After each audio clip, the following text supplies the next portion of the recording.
تجھے آبا سے اپنے کوئی نسبت ہو نہیں سکتی کہ تو گفتار وہ کردار، تو ثابت وہ سیارہ۔ معنی: آبا بزرگ، نسبت ہونا، ان جیسا ہونے کی خوبی رکھنا، گفتار بول چال، ثابت ایک جگہ ٹھہرے رہنے والا، سیارہ مسلسل چلنے یعنی عمل کرنے والے۔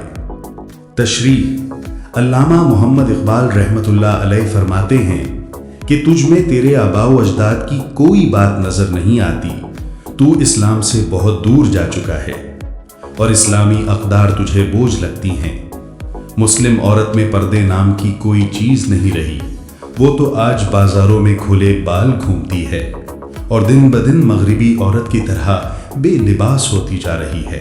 اے میرے نوجوان، یہ تو تیری اقدار نہ تھیں، اسلام نے تو تجھے باحیا رہنا سکھایا تھا، مگر تو اسلام کا دیا ہوا سبق بھول گیا، جبکہ تیرے آباء و اجداد بہت باکردار اور باعمل تھے۔